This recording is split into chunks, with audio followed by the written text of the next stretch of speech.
Oh Allah, cause me to fear you in secret and in public. The fear of Allah, the fear of Allah. Alhamdulillahi Rabbil Alameen. Wassalatu wassalamu ala Sayyidil Anbiya'i wal Mursaleen. Amma ba'd, fa'udhu billahi minash shaitanir rajim. Bismillahir Rahmanir Rahim. As-salatu wassalamu alayka ya Rasulallah. Wa ala alika wa ashabika ya Habiballah. As-salatu wassalamu alayka ya Nabi Allah. Wa ala alika wa ashabika ya Nur Allah. The Rasul of mankind, the peace of our heart and mind, the most generous and kind, sallallahu ta'ala alayhi wa alihi wasallam, has said, reciting salat upon me is nur on the bridge of Sirat.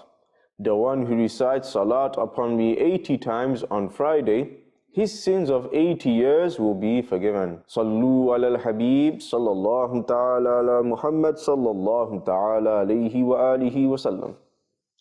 Alhamdulillah, in the last episode of Fear of Allah Almighty, we discussed the harms of bad company. Inshallah, in this episode, I will discuss the first night in the grave. Once the famous Tabi'i saint, Sayyidina Hassan Basri, rahmatullahi ta'ala alayh, was sitting at his doorstep when a funeral procession passed by. He also got up and followed behind the procession. In the funeral procession, there was a young girl who was running whilst crying hysterically and exclaiming, "Oh beloved father, today I have encountered an unprecedented ordeal."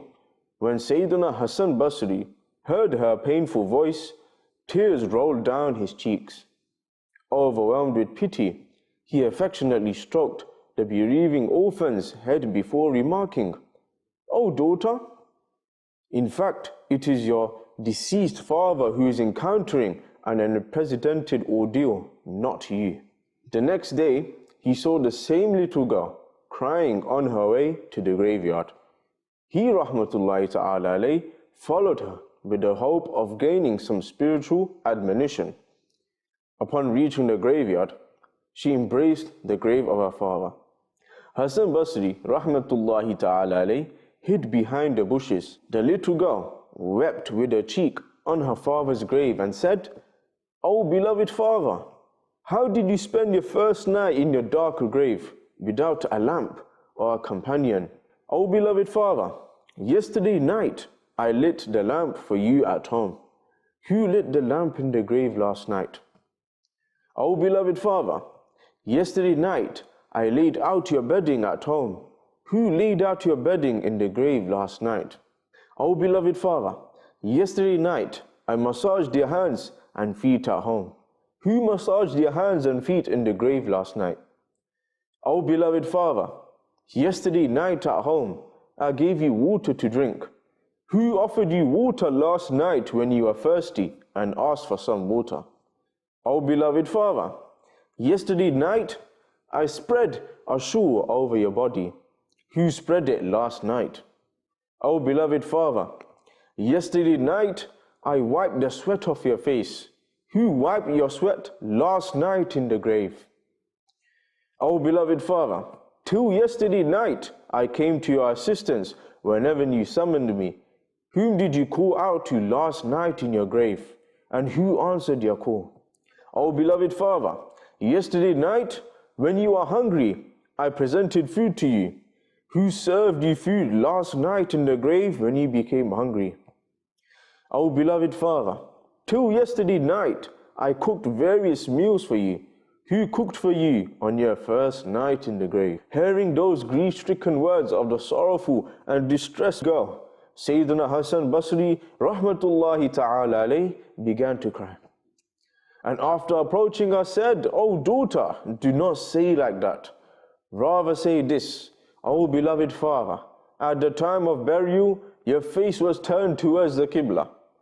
Is it still in the same direction, or has your face been turned in the opposite direction? Oh beloved father, you are wrapped in a clean and unsoiled shroud and then buried. Is it still clean and unsoiled? O beloved father, you are placed into the grave with your body sound and intact. Is your body still intact, or have the insects eaten it away? O beloved father, scholars of Islam say that during the first night of the grave, the deceased are asked questions about their faith, and some of them will be able to answer, whereas some will be in despair. Did you give the correct answers to those questions, or have you failed? O beloved father, scholars say that for some people, the grave becomes spacious, whereas for some, it is narrowed. Has your grave become spacious, or has it been narrowed? O beloved father, scholars say that the shroud of some is replaced by a heavenly shroud, whereas for some, it is replaced by a shroud of the hellfire. Has your shroud been replaced with the heavenly one, or with one made up of fire? Scholars say that the grave hugs some in the way a mother hugs her lost child with affection, holding him to her chest, whereas it violently squeezes others in such a way that their ribs smash and intertwine with each other. Did the grave hug you gently like a mother, or did it crush and shatter your ribs? Our beloved father, scholars say that when the deceased is buried, he feels regrets for one or two reasons. If he is pious, he regrets not doing more virtuous deeds. And if he is sinful, he regrets for committing those sins.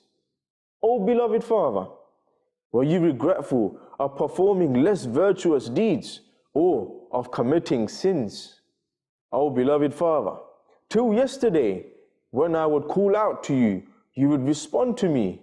How unfortunate I am today that I am standing right next to your grave, calling out to you, but I am unable to hear your reply. O beloved father, you have parted from me in such a way that now we cannot meet until the day of judgment.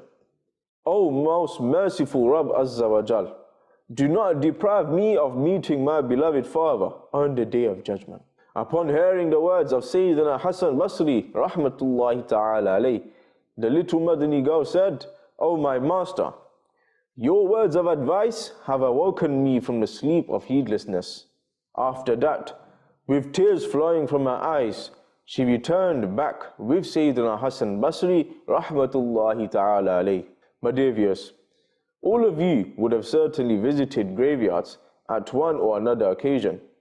Did you ever reflect on the message of the mournful air and the grief-filled atmosphere calling out, "Oh, those who are content with the luxuries of this world, every single one of you will have to come here in solitude one day or another, and will have to go into the deep ditch of the grave."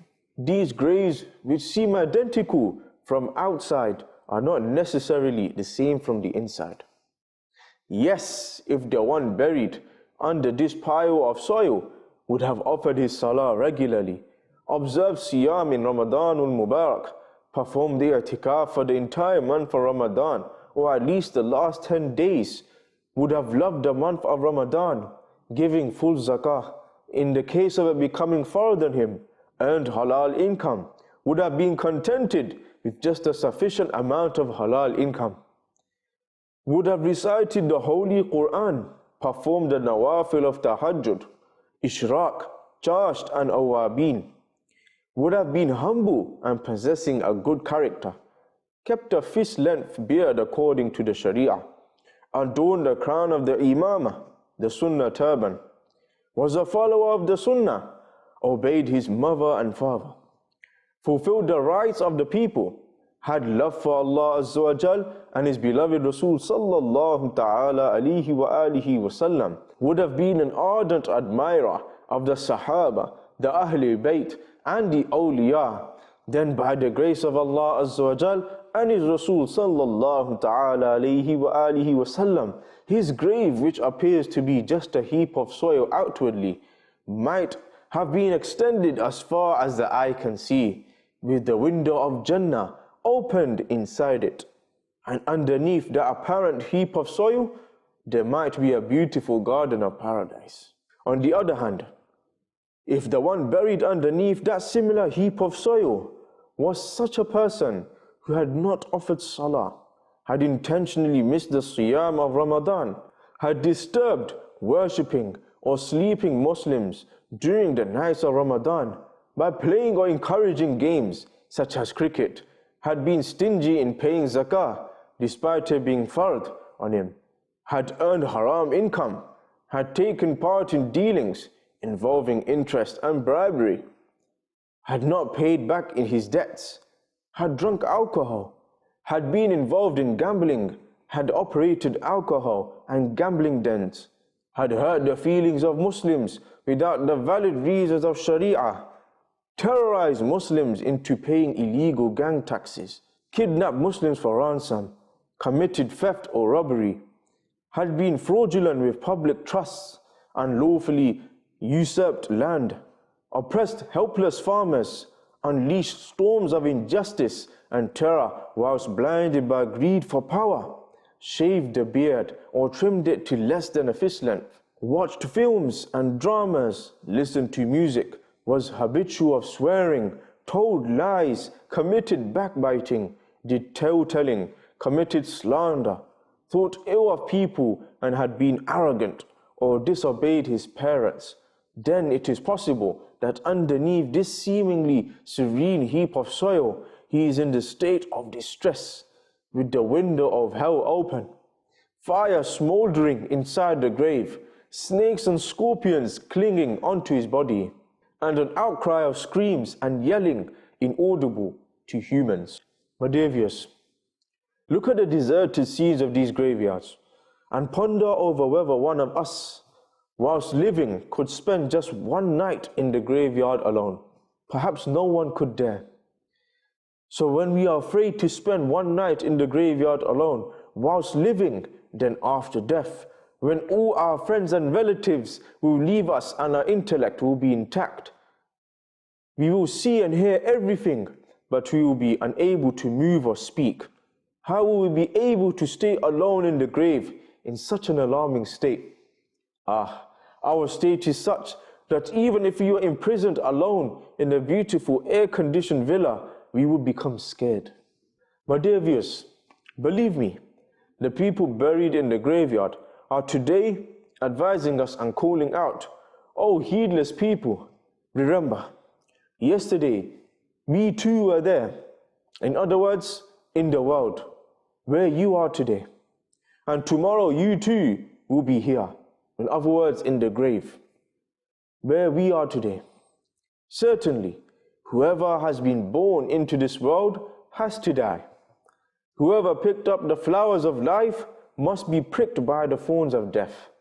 Whoever enjoyed the pleasures of the world eventually received the displeasure of death. My dear viewers, certainly we have come into this world in a particular order. In other words, first the grandfather, then father, then son, then the grandson. However, this order is not necessarily the order of death. The old grandfather may be still alive, but the infant grandson might have embraced death. Somebody's adolescent might have suffered an accident leading to his death. Someone's paternal grandmother may have died and been taken away to the graveyard, and someone's maternal grandmother may have passed away. Just like these relatives of ours who have passed away, we too will have to leave this world suddenly someday. Sayyidina Anas bin Malik radiallahu ta'ala an has stated, "Shall I not tell you of those 2 days and 2 nights? Number 1. One day is the day on which the one coming from Allah Azza wa Jal will reach you with either the glad tidings of the pleasure of your Rabb Azza wa Jal or with the message of his displeasure. And number 2, the second day is the day on which you will be presented in the court of Allah Azza wa Jal to take your record of deeds, and that record of deeds will either be given to you in your right hand or in your left hand. And the 2 nights are, number 1, the first night is the one which the deceased will spend in his grave, and he will never have experienced a night like it ever before. And number 2, the second is the night before the morning of Judgment Day, after which there shall never be another night again. Let's reflect on the fear of Allah Azza wa Jal. that our beloved and blessed Rasul sallallahu ta'ala alayhi wa alihi wasallam had as regards to the grave, although he had been definitely blessed with deliverance, and in fact he sallallahu ta'ala alayhi wa alihi wasallam is the means of our deliverance. Sayyidina Bara bin Azib radiyallahu ta'ala anhu stated, we participated in a funeral with the noble Rasul sallallahu ta'ala alayhi wa alihi wasallam. The Holy Rasul sallallahu ta'ala alayhi wa alihi wasallam sat at the edge of a grave and cried so much that the soil became wet. Then he sallallahu ta'ala alayhi wa alihi wasallam said, make preparations for this. Whenever Amirul Mu'mineen Sayyidina Uthman Ghani radiyallahu ta'ala an used to visit somebody's grave, he would shed tears to such an extent that his blessed beard would become wet. It was asked of him, you do not cry when paradise and hell are mentioned, but you weep a lot by the graves. What is the reason for this? He radiyallahu ta'ala an replied, I heard from the blessed Rasul sallallahu ta'ala alayhi wa alihi wasallam, the first stage of the afterlife is the grave. If the deceased attains deliverance at this stage, then the subsequent matters are easier than this.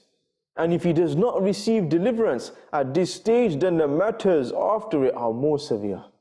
My dear viewers, did you see how much Sayyidina Uthman ibn Affan radiyallahu ta'ala an would fear Allah Azza wa Jal? He radiyallahu ta'ala an is from amongst the Ashra Mubashara. In other words, those 10 fortunate companions radiyallahu ta'ala anhum ajma'een, who were guaranteed with the glad tidings of paradise, in particular from the blessed tongue of the Holy Prophet sallallahu ta'ala alayhi wa alihi wasallam himself. He is the one from whom even the innocent angels would feel shyness. Despite that, he would remain so frightened of the horrors, the loneliness and the darkness of the grave. We, on the other hand, have completely forgotten our grave. Despite witnessing funerals every other day, we never consider the reality that one day we will also be the center of a funeral procession. Funerals definitely play the role of silent preachers. Their silent message has been captured.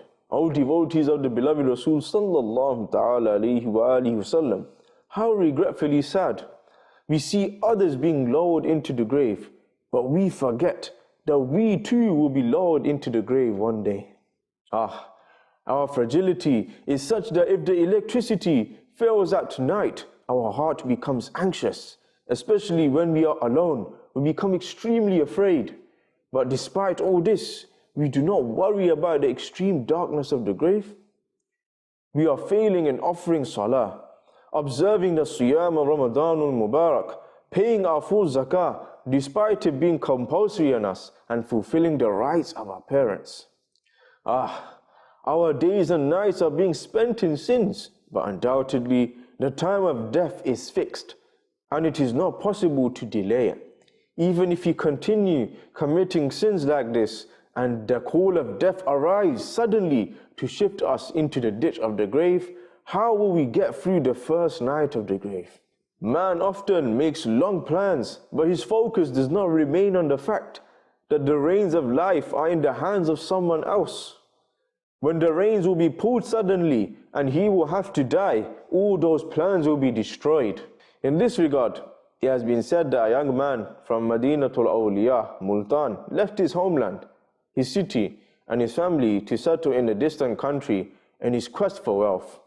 He would earn a lot of money and send it to his family members. Based on a mutual agreement, his family decided to have a splendid mansion built. This young man would send money year after year, and his relatives would have work done on the construction of the house and its decoration up until the day when the splendid mansion was completed. When that young man came back to his home country, preparations to shift into the magnificent mansion were in full swing.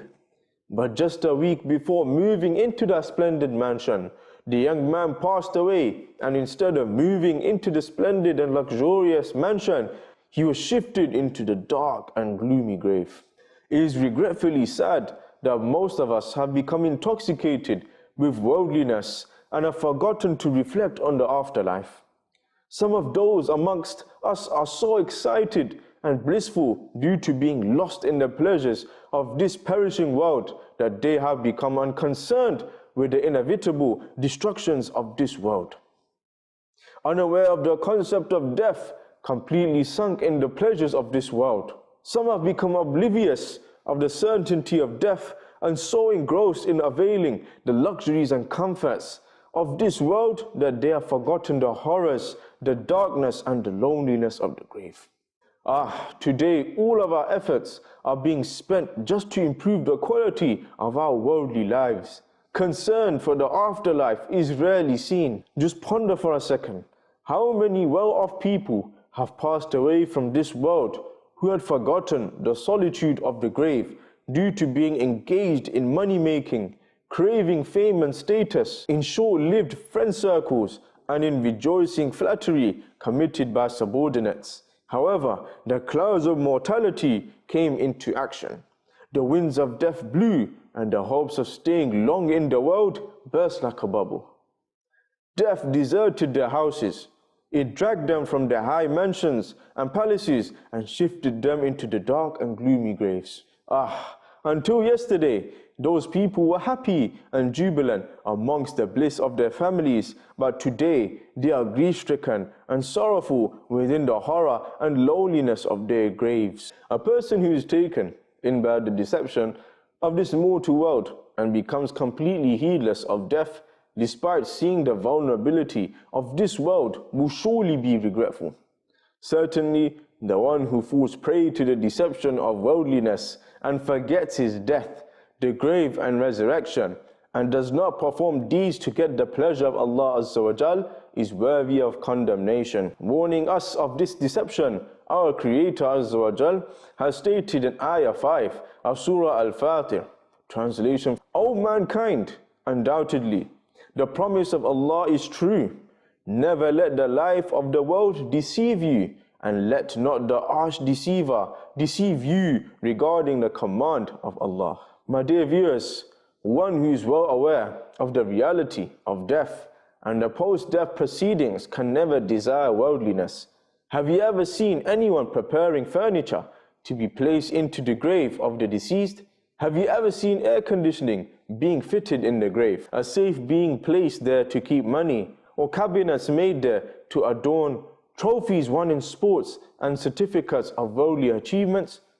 You have never seen this, and such acts are not permissible in the Sharia anyway. So when we will have to leave everything here, of what benefit will these educational degrees be to us?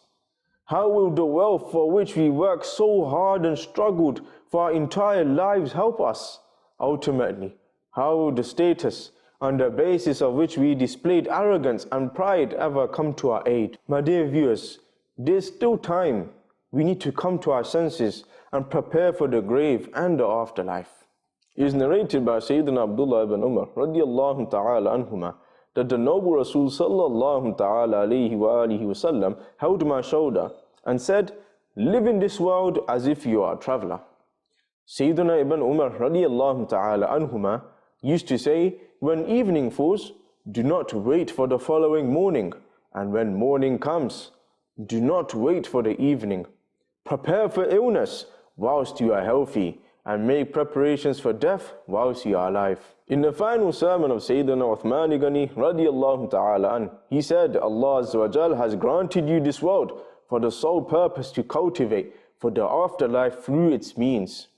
And He Azza wa Jal did not grant it to you for you to become lost in it.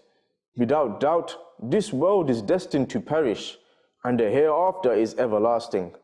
Make sure that the perishing world does not divert you and make you heedless of the everlasting afterlife.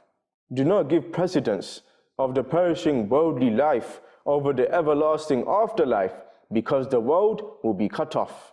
And without doubt, we have to return to Allah Azza wa Jal.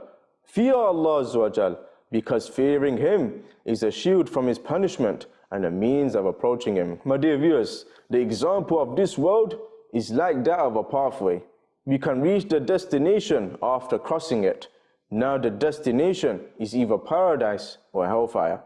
This all depends on how we have made this journey in obedience to Allah Azza wa Jal and the beloved Rasul sallallahu ta'ala alayhi wa alihi wasallam, or in non-compliance. Therefore, if you want to win the bounties of paradise and stay away from the punishment of hellfire, then we must strive to reform ourselves and the people of the entire world, inshaAllah Azza wa Jal.